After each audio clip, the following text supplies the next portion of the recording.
Belum selesai. Terima kasih banyak. Biar tambah semangat, kita ingin ada dulu. Boleh berdiri. Jadi masih susah ingat. Masih ingat ya. Kira masih lupa, susah ingat. Ya. Oke. Kebanyakan dia. Ketika saya bilang Ino apa kabar? Fantastis, luar biasa. Yes. Oke. Ino apa kabar? Fantastis, luar biasa. Yes. Oke, Bapak Ibu, pagi hari kita awali dengan sedikit ya. Jadi kita ada sedikit review materi mengenai kegiatan kemarin. Boleh disiapkan handphonenya Bapak Ibu. Nah, kita pakai handphone, kita pakai kartu. Pakai game aja.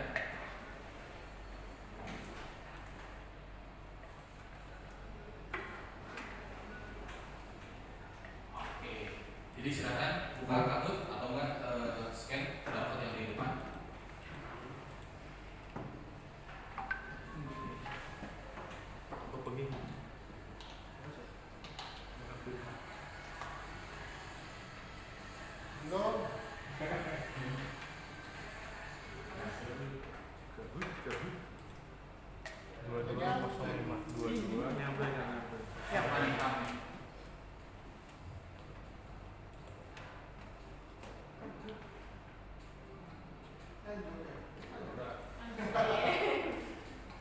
Malah nutupi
satu lagi.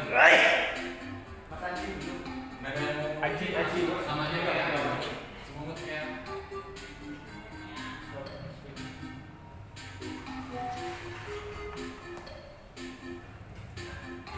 Sudah semua? Oh, ada dua yang belum ya? Oh, belum datang. Oke, nggak apa-apa. Kita mulai saja. Ini setiap soal waktunya kita press 10 detik. Jadi cepat-cepat. Ya, nggak sempat. Oke, kita mulai Bapak Ibu.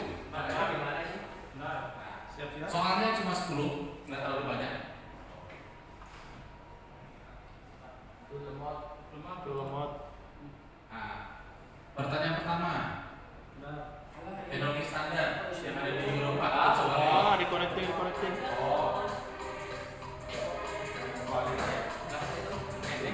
Apa namanya? Osprey, diesel atau blue ice? Ya, dulu isi. Lu baca. Masa kepikiran? Apa isi? Dulu isi. Di sini baru keluar di layar.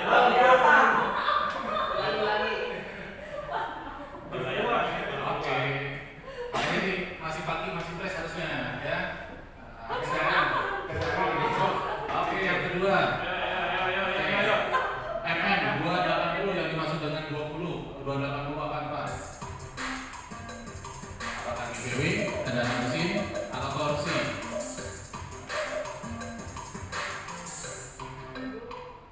Oke, masih ada yang bilang jawabannya PS. HP ya, yang aktual yang benernya. Oke, sip. Pergerakan dari siapa? Wih, masih memimpin. Bapak Ham. Hamburger. Oke, lanjut soal ketiga.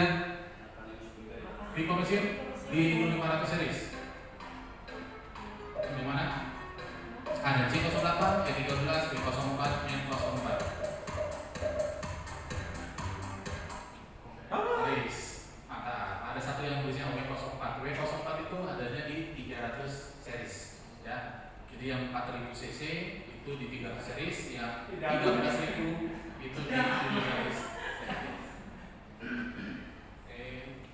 Oke, mantap. Soal keempat, pernyataan benar atau salah?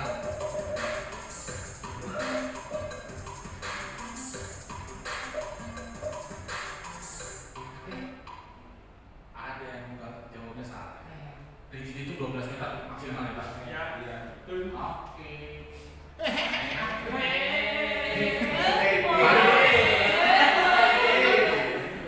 Oke, lanjut. Nah, komponen sistem di kendaraan truk apakah hanya di Euro 4?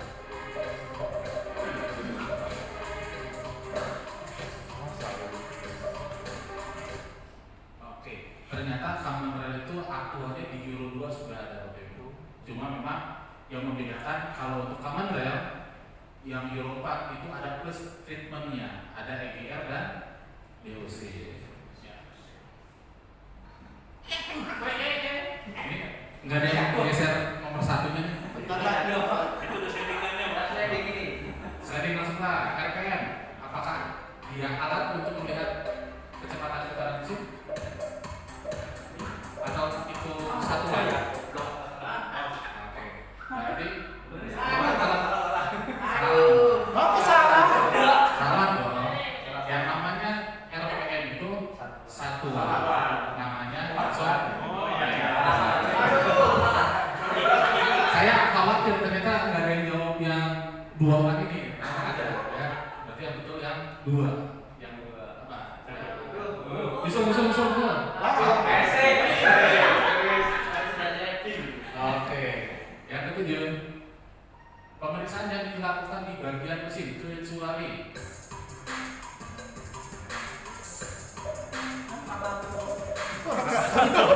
Kata mesin dulu. Oke. Ada yang salah, oke nggak apa-apa. Berarti ya sikring atau fuse itu di luar mesin.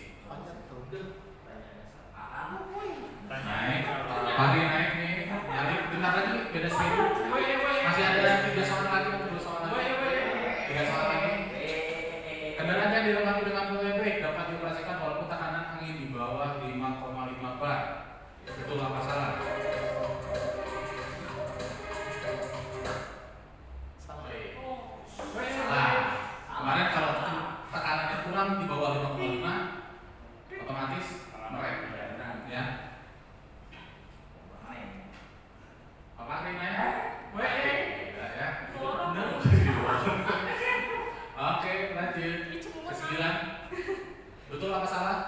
Kendaraan dengan tekanan ukuran 1100 dapat diisi tekanannya di atas 110.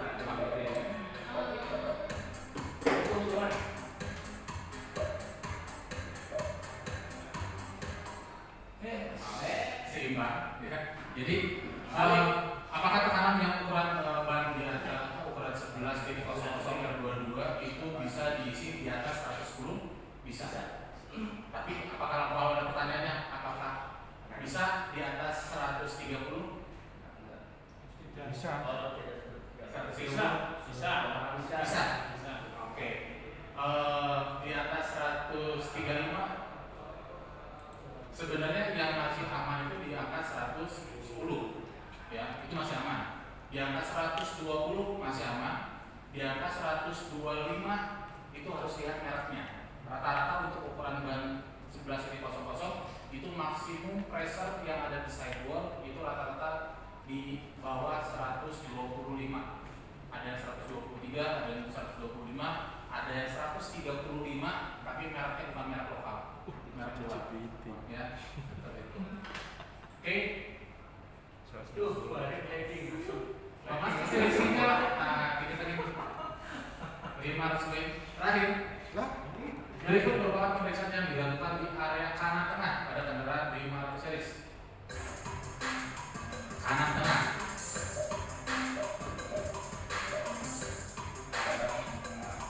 Kemarin saya ditanyakan. Oke, kondisi tangki angin. Kondisi minyak kopling gimana Bapak Ibu?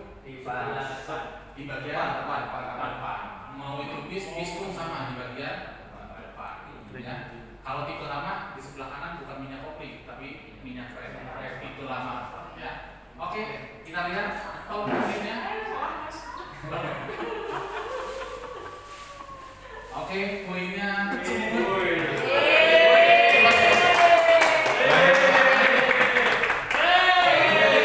Langsung ada sertifikat. Langsung balik. Balik langsung pulang. Dapat kopi. boleh Pak, maju ke depan.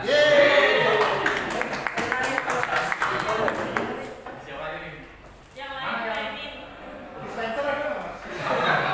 Ini sebenarnya nilainya sama. Jadi aku saya bagikan aja, silakan ambil untuk yang Sulit deh, kusut. ini. Terima kasih. Terima kasih Om buat kalian semua. Ini yang dapat. Kenapa? Untuk sepenuhnya lainnya menyusul. Ya. Oke, kita langsung Pak masuk ke materi berikutnya. Jadi hari ini sesuai dengan di rundown kita ada teori kurang lebih sampai jam berapa? Sampai jam 10 ya? Atau kurang dari jam 10? Ya, kurang dari jam 10 sebelum KPP kita langsung masuk ke sesi praktek untuk praktek develop, kemudian masuk lagi ke teori. Baru nanti di siang hari kita langsung praktek ke review. Nah ini sebenarnya kita review aja Pak. Jadi masuk ke materi mengenai safety induction kita harus belajar dari kejadian-kejadian yang sudah terjadi. Nah kita lihat di sini Pak. Kita ambil ini materi dari VKT, materi dari VKT. Kejadian yang pertama di daerah Pagar Alam. Ya, ini kejadian sudah lama Pak, 2019. Yang didapat informasi, kalau kita lihat di sini Pak, kondisinya jalanan menurun, ada yang meninggal dunia, fatality, kemudian kira-kira Pak, ada tidak driver saat turunan giginya netral? Ada. Oke. Ada tidak driver dengan syarat muatan di turunan netral? Banyak. Kalau kosongan, kita tidak memungkiri masih ada yang melakukan hal tersebut. Dengan tujuan apa? Caranya biar hemat keadaan, ya kan? Karena memang kalau kita sampaikan Pak, jangan netral, nggak aman. Nah, aman rumah dapur itu nomor satu dapur. Driver akan berpikir, ya aman nomor sekian, nomor 5 bawa duit ke rumah, Dapurnya aman. ya kan? Seperti itu asumsi yang beredar di luar sana seperti itu. Ya. Tapi kalau kondisinya syarat dengan muatan, apakah ada Pak driver segila-gilanya driver, tanda kutip sebodoh-bodohnya, sebego-begonya driver, ada tidak? Kalau pengalaman Driver yang turunan syarat dengan muatan, ada tidak? Tidak ada. Betul ya? Pasti dia menggunakan gigi, walaupun giginya tinggi. Ya, yang penting giginya masuk. Tapi ketika dievakuasi ditemukan transmisinya netral. Oke, itu kasus yang pertama. Kasus yang kedua masih sama di tahun 2019 di Wekanan Mampu, ya, kondisinya juga sama, turunan, berkelok dan sebagainya. Kemudian faktanya menggunakan gigi tinggi, gigi 5, tapi temuan saat evakuasi transmisinya netral. Oke, kasus yang kedua. Kasus yang ketiga, ini di daerah Gegrong, ada tempat Gegrong di mana? Sukabumi, ya. Ditemukan transmisinya netral. Pertanyaannya, kok bisa transmisinya netral? Apakah dari awal si driver itu menetralkan?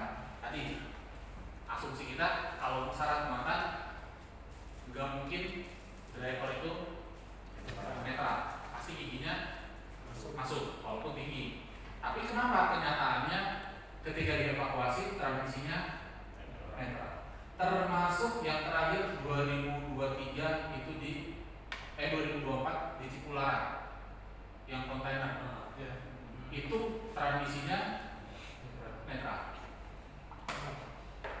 Kelihatan dari CCTV juga nyerocot di atas 90 km, ya kan? Mobil kecil aja 90 kencang, apalagi mobil berat. Tapi kan nggak mungkin ya Pak, ya positif thinking kita kan nggak mungkin ya Bapak Ibu ya. Giginya netral. Pertanyaannya kenapa temuannya transmisinya netral? Kenapa? Kenapa pertanyaannya kenapa? Ya. Saya pernah ikut investigasi waktu dinas di Kudus. Jadi ada truk juga jatuh di tikungan Gunung Muria. Permasalahannya juga sama, kita menemukan netral. Masalahnya satu, yang mindahin mobil dari lokasi laka itu dinetralin. Dinetralkan oleh petugasnya. petugasnya. Tapi nggak tahu itu untuk investigasi, jadi dinetralkan. Ada kejadian seperti itu. Ada case yang seperti itu. Iya. Oke. Kita juga bingung bro, kok masa netral? Setelah telusuri, petugasnya itu bukan petugas resmi, ya istilahnya buruh lah istilahnya. Dinetralin. Dinetralkan. Oke. Itu masalahnya. Itu berarti case yang berbeda. Ya. Tapi kalau misalkan di kondisi seperti yang 3 kasus ini, ya, kalau misalkan kita ubah posisinya Bapak sebagai drivernya, turunan jalanan berkelok menggunakan gigi tinggi, apa yang akan Bapak lakukan? Menurunkan. Enggak, kondisi jalan menggunakan gigi tinggi, apa yang akan dilakukan oleh driver? Untuk rem. Oke, ngerem dong pasti. Ya. Kemudian pakai ecospring nggak? Pasti pakai. Walaupun ecospringnya nggak berasa, nggak berani, ya kan? Tapi si driver akan cenderung sering menggunakan rem kaki. Oke. Kemarin ketika rem kakinya sering digunakan, servis sering digunakan, bisa timbul yang namanya breathing, panas berlebih. Oke, ketika panas berlebih, apa yang terjadi Pak? Fungsi remnya berkurang. Oke, fungsi remnya berkurang, tanda kutip terjadi yang namanya rem block. Kira-kira kalau Bapak Ibu di posisi driver kejadian amit-amit rem block, apa yang akan Bapak Ibu lakukan? Klakson. Doa. Lillahi ta'ala. Ada lagi Pak? Cari tempat yang lebih aman buat ditabrakin Pak. Oke, nyari tempat yang aman buat ditabrakin. Oke, ada lagi Pak? Pindah gigi satu, Pak. Nyari tempat aman buat ditabrakin itu kejadian yang di Ciater, di Tanjakan Imen, yang dimodifikasi. Ya kan? Ketika dia berhenti, netralkan transmisi, giliran mau masuk, nggak bisa masuk. Ya kan? Akhirnya netral, didi. Dia langsung ambil ke kanan, nabrakin, segera. Nah, fatalitynya kebalik. Harusnya kan berhenti, karena dia kebalik. Ternyata ketika dibalik, yang namanya springnya nempel, walaupun kondisinya kosongan. Tipenya akal, tapi dia dipakai high deck modifikasi. Pintunya laksana, depannya lagi putro, ya kan? Nah, itu kan aksesnya kan komunikasi kan. Nah, artinya si driver kalau dari pernyataannya dia sudah mencari resiko terkecil, ditabrakin ke pohon, nggak taunya kebalik. Ya, oke, nggak masalah. Apalagi Pak kira-kira Pak? Kira-kira yang akan dilakukan oleh si driver ketika remnya tidak berfungsi? Lompat, lari. Itu pompa aja. Makanya itu pingsannya udah nggak ada. Ya. Tapi kira-kira driver yang di kejadian ini apa yang akan dilakukan? Banyak yang berpikir memindahkan transmisi. Ya, semua akan berpikir ketika rem block turunkan gigi. Tapi dia lupa kecepatan unit sudah Oh iya, nggak bisa masuk. Yang terjadi apa Pak? Netral. Nah kalau netral ada yang nahan nggak? Nggak ada. Tambah nyelonong. Ketika tambah nyelonong, tambah nggak bisa masuk. Ya udah, disitu kan berdoa. Iya kan? Langsung nyari yang resiko terkecil seperti itu. Nah artinya berkaca dari kejadian ini, ya kurang lebih memang seperti itu Pak kejadiannya. Kenapa temuannya transmisinya netral dan sebagainya di luar dievakuasi dinetralkan dulu, tapi secara kita coba analisa dan sebagainya, memang perubahan transmisi itu pasti karena dipindahkan secara langsung oleh si drivernya. Jadi bukan karena overspeed giginya langsung netral sendiri enggak, tapi netralnya karena memang dinetralkan.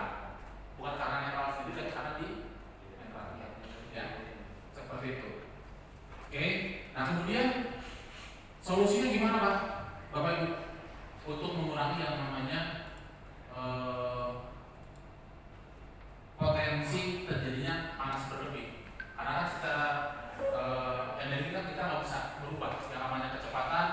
bisa energi potensial, energi kinetis itu kan nggak bisa dihilangkan, bisa dirubah dengan energi panas, energi kalor. Tapi resiko dari kalor atau resiko dari panas kan breastfeeding, sehingga kita bisa memanfaatkan rem yang ada pada kendaraan di luar yang namanya service brake, ya seperti itu. Oke, nah berikutnya kita langsung sistem rem yang ada pada kendaraan. Ya, sistem rem yang ada pada kendaraan kan setidaknya ada 3 rem, rem parkir, ya, kemudian engine brake, service brake. Kalau kita bicara pada kendaraan, semua kendaraan roda 4 khususnya, sekarang mungkin roda 2 juga sudah ada, pasti ada yang namanya rem utama, service brake, ada yang namanya engine brake, ada yang namanya rem parkir. Sepeda motor ada nggak rem parkirnya? Ada, yang sebelah kiri, beberapa, gitu kan? Nah, tapi kalau mobil sudah pasti ada rem parkir, ada engine brake, ada yang namanya service brake. Yang dimaksud dengan rem parkir yang seperti apa, Bapak Ibu? Yang seperti itu, yang dipencet kalau saja ditarik, ya, yang mana fungsinya untuk mempertahankan kendaraan di posisi diam. Oke, setuju? Yang namanya rem parkir. Rem parkir tipenya ada 2, ada center brake, ada wheel brake. Center brake itu berarti di propeller, ya, mobil-mobil bis lama, terlama yang pakai otot itu namanya center brake, yang di output transmisi. Kemudian kalau yang wheel brake yang di roda-roda, seperti halnya pada mobil kecil, semua di roda-roda, ya. Oke. Kemudian kalau service brake, rem utama, rem kaki, ada yang full hidrolik, ada yang kombinasinya ada dengan negatif pressure, ada dengan positif pressure, ada yang full air brake, ya, seperti itu. Oke. Kemudian kita bicara truk. Ada setelah itu engine brake. Engine brake yang seperti apa? Mesin yang menahan laju truk. Mesin yang menahan laju kendaraan. Oke. Itu made in Japan. Ya, made in Japan artinya pemahaman dari Jepang, ya, kendaraan-kendaraan Jepang. Yang dimaksud dengan engine brake, ketika gigi masuk kita gas, akselerasi. Ketika gasnya kita lepas, deselerasi. Disitulah yang dimaksud dengan engine brake. Tidak harus turun gigi. Ya, ketika mesinnya nahan, dengan cara kita lepas pedal gas, deselerasi, itu yang dimaksud dengan engine brake. Kalau yang Eropa kayak gimana Eropa? Nah, kalau Eropa yang dimaksud dengan engine brake itu komponen tambahan yang disematkan pada engine, maka disebutnya engine brake. Ada yang bilang retarder, ada yang bilang jack brake, ada juga jack brake, kan? Kemudian ada juga retarder, ya, seperti itu yang dimaksud dengan engine brake untuk yang Eropa, ya. Kemudian kalau untuk kendaraan truk dan bis, nah ini baru ada auxiliary brake atau rem tambahan. Umumnya kalau di kendaraan truk dan bis yang diesel, kita tambahkan sematan yang namanya exhaust brake, ya. Standarnya pasti exhaust brake. Kalau exhaust brake dirasa kurang mampu, akan dirubah exhaust brake-nya menjadi retarder. Retarder kurang mampu, maka akan ditambahkan disematkan yang namanya retarder. Jadi retarder itu apa, Pak? Komponen tambahan. Ada engine retarder, berarti komponen tambahan disematkan di engine. Ada transmisi retarder. Kalau transmisi retarder, komponen tambahan yang disematkan di transmisi. Ada retarder. Apa retarder? Kalau retarder sudah pasti transmisi retarder. Jadi kalau ada orang-orang teknikal menyebutnya retarder, maksudnya retarder transmisi, ya, seperti itu. Tapi kalau dia bilang retarder saja, sudah pasti engine, ya. Jadi ada yang bilang kalau bilang retarder, hanya retarder saja itu pasti mesin. Kalau dia bilang retarder, sudah pasti transmisi. Tapi ada yang bilang engine retarder, nggak masalah. Transmisi retarder, nggak ada masalah. Seperti itu. Tapi nggak ada yang bilang transmisi retarder. Ya, ini hanya masalah penyebutan aja, ya. Oke. Nah sekarang ini Pak, video yang kemarin, ya, video yang kemarin kan yang di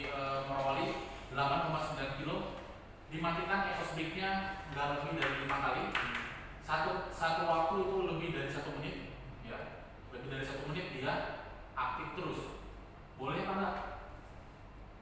Boleh. Bisa apa enggak? Bisa. Tapi ada tanda bintang, syarat dan ketentuan berlaku.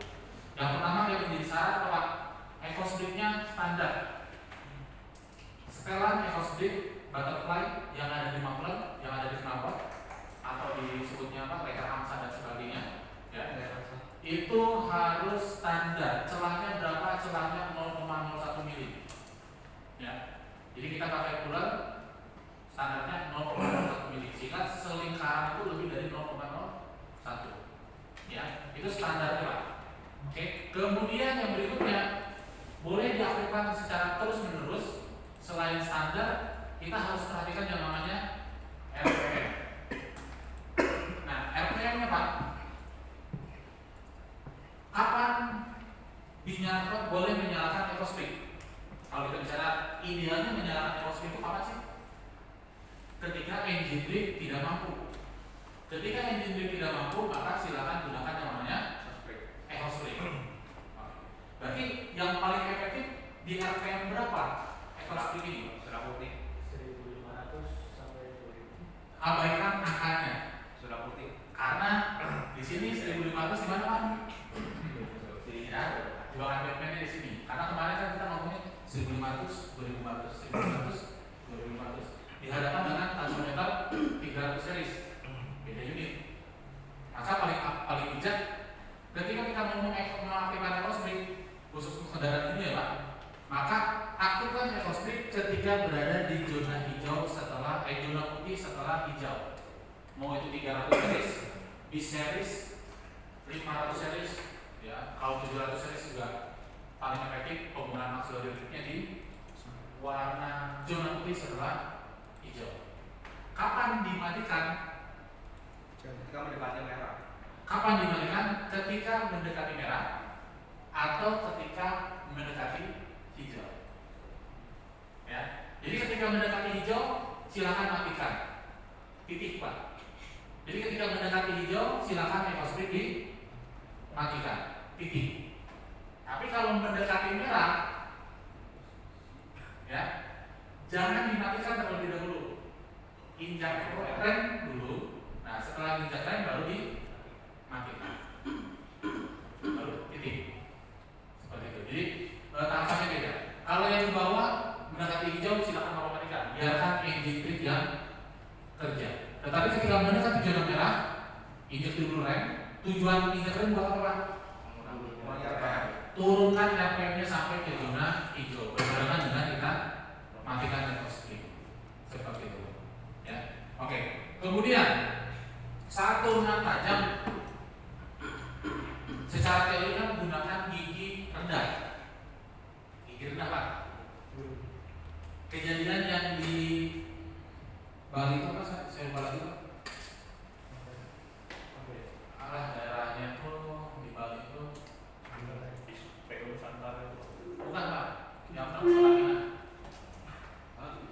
Bali di Manggis ya Manggis, daerah Manggis, PP Manggis. Apa namanya? Ya terjadi fatality juga sama. Ya. Kemudian yang menjadi pertanyaan gini Pak, apa namanya? Yang di minta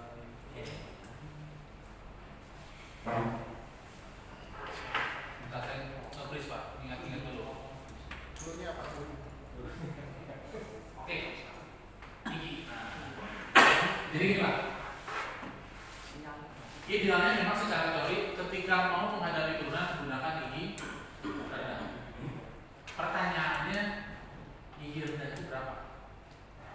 Karena yang di Bali dia sudah menggunakan gigi 4. Apakah 4 gigi rendah? Dengan transmisi 9 speed? Rendah. Kalau dari kami secara teknikal yang namanya low gear cek 1, 2, 3, 4, high 5, 6, 7, 8. Itu nggak bisa diganggu Pak. Karena dari awal low rise, high rise, artinya tinggi, gigi rendah. Jadi apakah betul yang di Bali itu sudah menggunakan gigi 4? Betul. Tapi terjadi yang namanya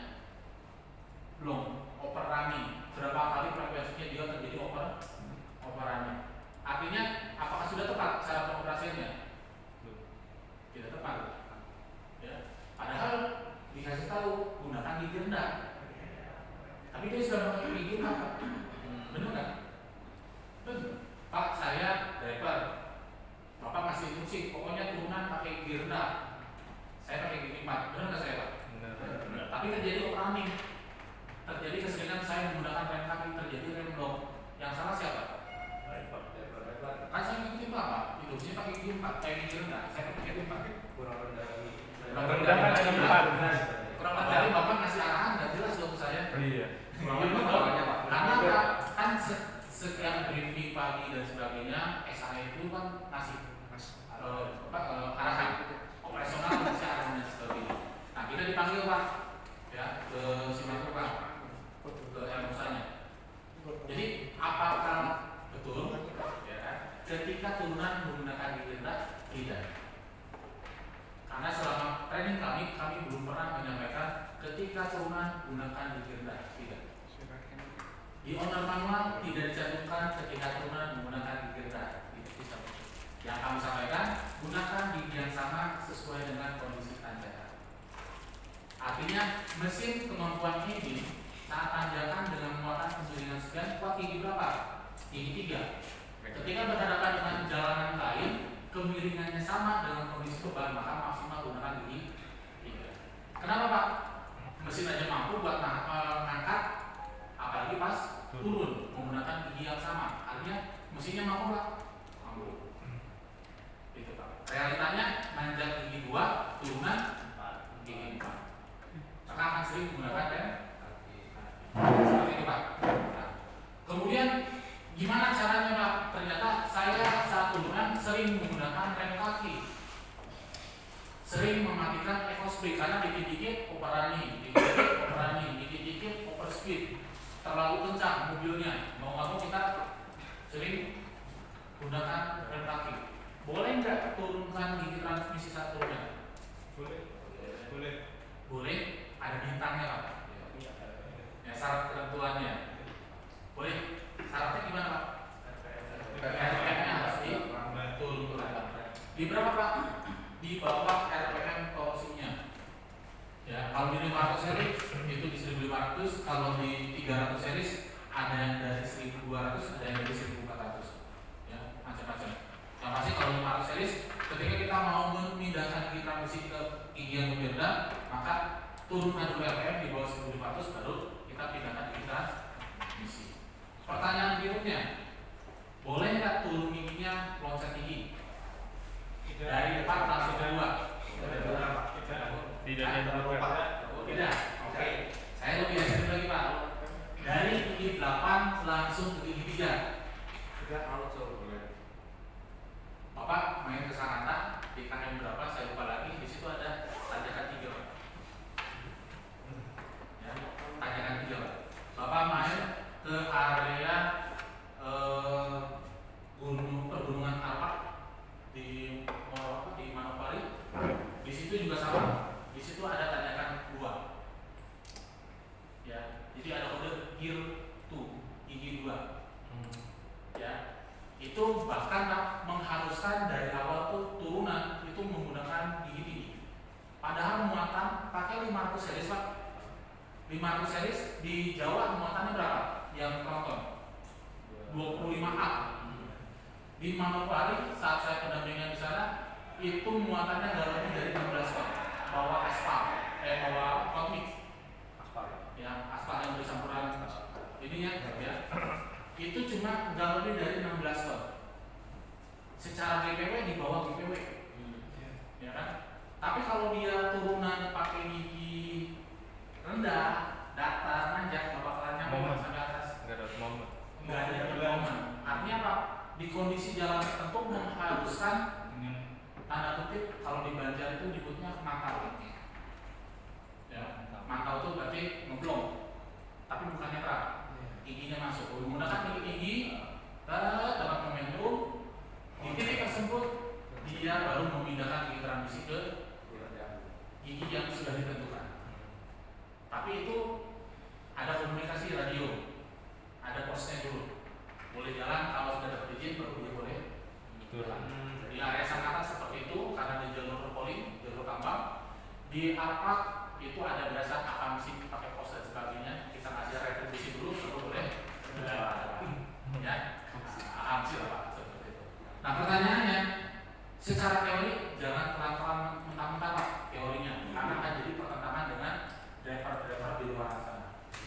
Artinya boleh kita catat, nggak boleh Pak turun gigi, tapi ada tapinya. Kita kasih realitanya. Sebenarnya bisa nggak? Bisa. Boleh nggak? Boleh. Dengan ketentuan Pak. Artinya gini, ketika contoh yang disangatkan, kenapa dia boleh atau mengharuskan mengharuskan ngeblong dulu, ya. Tapi sudah ditentukan di tanjakan tersebut titiknya kita memindahkan gigi transmisi dari 8 pindah langsung ke 3. Syaratnya Pak, dari Kelinci ke Kura-Kura itu kecepatan harus di bawah 30 km/jam. Itu syarat pertama. Artinya ketika dia mantau, anggaplah kecepatannya 60, datar naik 40, 35, 30 kan kecepatannya rendah. Baru dia diperbolehkan memindahkan range-nya, cekrek ke bawah ya, cekrek ke bawah menjadi kura-kura netral. Kemudian ketika dia boleh pindah ke 3, itu kecepatannya sudah pasti di bawah 25 km/jam. Ketika koplingnya diangkat, RPM-nya tidak terjadi overrunning. Nah, yang disyaratkan apa Pak? Kata kuncinya, boleh turun gigi, loncat gigi dengan beberapa gear. Misalkan tadi contoh ekstrim Pak, dari 8 langsung ke 3. Syaratnya apa? Syarat utamanya yaitu pastikan ketika kopling diangkat di gigi yang baru tidak terjadi overrunning. Gitu Pak. Contoh kan mobil kan semua nggak ada yang Kelinci Kura-Kura, ada juga yang transmisinya 7. Dari 7 boleh nggak Pak langsung ke 5, boleh nggak langsung ke 4? Boleh, tapi Bapak bisa memastikan nggak ketika di gigi 4 angkat kopling tidak terjadi overrunning. Kalau masih terjadi overrunning, ya boleh. Kalau misalkan tidak terjadi overrunning, ya monggo silakan. Karena prinsipnya apa Pak? Jangan sampai kita turun gigi, loncat gigi, tapi terjadi yang namanya overrunning. Karena kerusakannya di mana Pak? Di transmisi, bukan di mesin. Ya, terjadi overrunning, kerusakan fatal yang pertama itu di transmisi sinkrophase-nya, bukan di mesin. Ya, seperti itu. Oke. Nah, ini kurang lebih seperti itu Pak. Jadi kejadian-kejadian masa yang terjadi. Ya, kita bisa lihat contoh kasus yang seperti itu.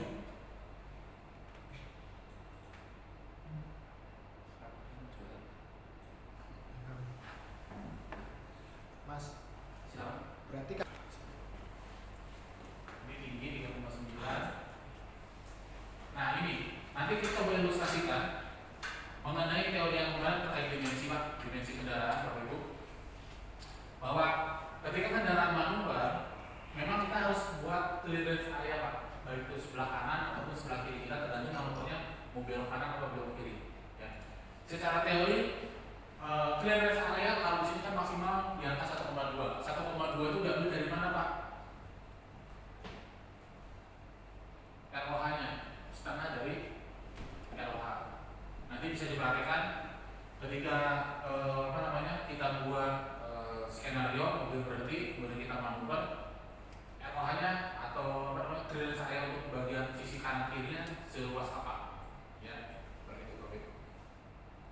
Oke, kemudian yang mesti diperhatikan Pak, ketika barang kita berkendara dengan kendaraan niaga, artinya ada muatan, ada orang di dalamnya, maka pastikan ketika berkendara melewati jalanan yang rusak dan sebagainya, itu kondisinya harus benar-benar bawa kendaraannya. Ya. Kemudian, nah ini Pak, ngantuk, ya, obat ngantuk, tidur. Ya. Terus tidur. kalau lagi jalan rest areanya jauh, kira-kira 2 kilo lagi, gimana caranya Pak? Menepi. Boleh nggak menepi? buka kaca. Kalau dari awal kalau truk itu udah buka kaca Pak. Kepret. Mau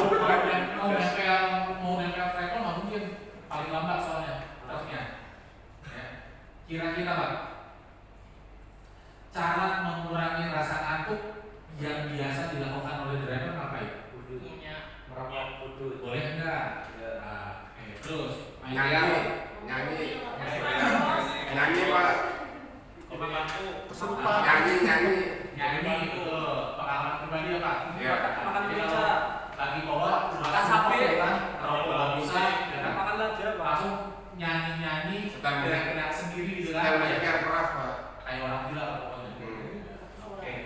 Boleh apa enggak?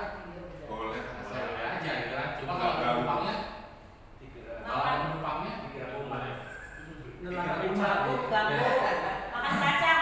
Makan kaca. Boleh nggak sambil makan? Anak situ dulu lah. Mau bekal, udah tau ngangkukan, sedang diri. Makan cabe. Nah ini Pak, kita sebenarnya gini. Di Jepang sendiri ada yang namanya Kikenyoji. Kikenyoji itu memprediksi bahaya. Ya, memprediksi bahaya dan ada habit dari Jepang yang bisa kita adaptasi, yaitu apa Pak? Kalau menggunakan diri kita, telunjuk kita nih, the power telunjuk, nggak digigit Pak. Jadi gini, mengilustrasikan gini, teman-teman sekarang banyak driver yang kalau dia ngantuk mainin handphone. Mainin handphone, kalau nggak tadi nyanyi-nyanyi, kalau nggak whatsappan pakai voice note, bisa ada tuh WhatsApp group yang mungkin atau dia info-info ya kan, kayak sekian aman gitu kan. Padahal dia lagi ngantuk. Pertanyaannya boleh nggak yang seperti itu? Boleh kan? Sehingga apa? Di Jepang sendiri ada yang namanya metode Kikenyoji yang sudah diterapkan di perkereta apian. Masinis kira-kira ngantuk kan nggak? Ngantuk. Tapi dia punya tools tersendiri apa Pak? Yang buat akseleratornya alarm. Jadi dia harus remas terus. Ya kan? Harus remas terus kan? Jadi dia kalau nggak diremas alarm nyala. Jadi dia harus kerja terus. Cari yang Itu kalau dilengkapi, kalau itu kan nggak ada. Tapi di kereta apian kan sudah ada ini apa namanya yang setiap tanda dia harus tunjuk ngasih, tunjuk lagi. Ada kode 8 berapa gitu kan dia tunjuk.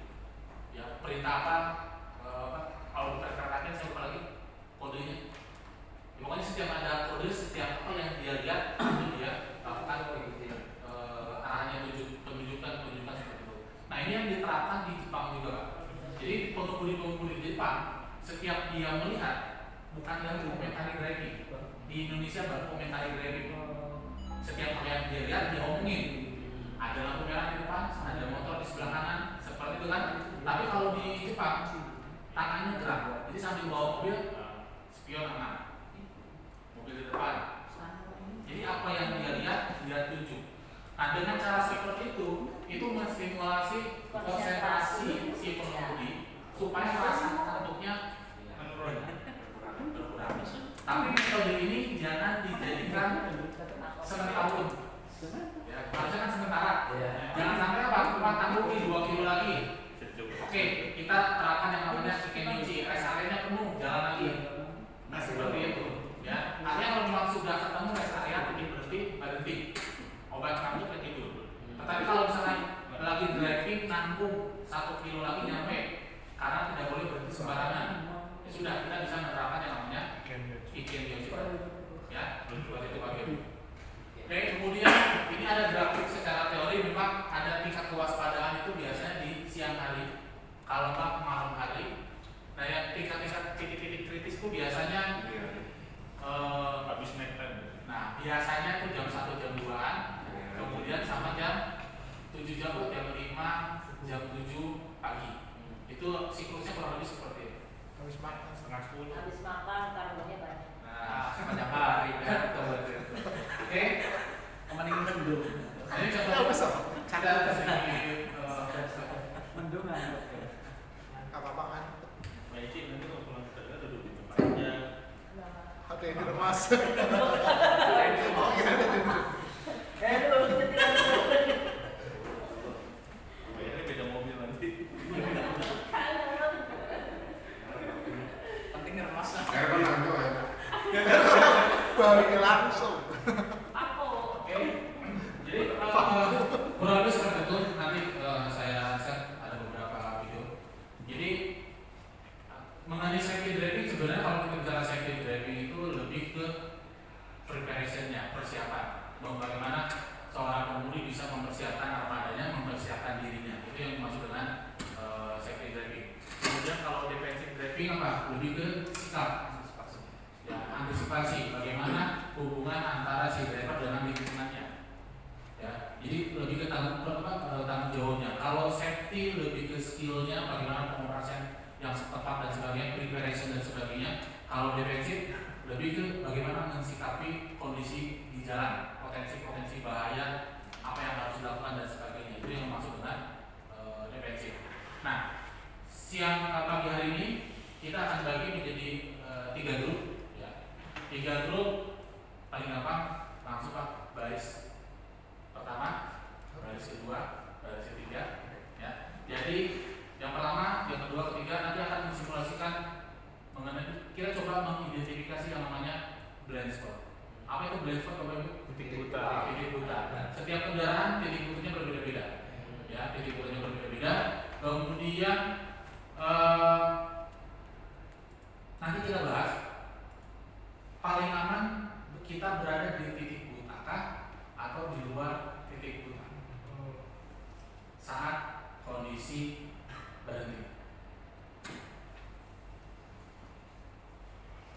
Kira-kira saat kondisi berhenti kita paling aman berada di titik mana? Titik buta atau di luar titik buta?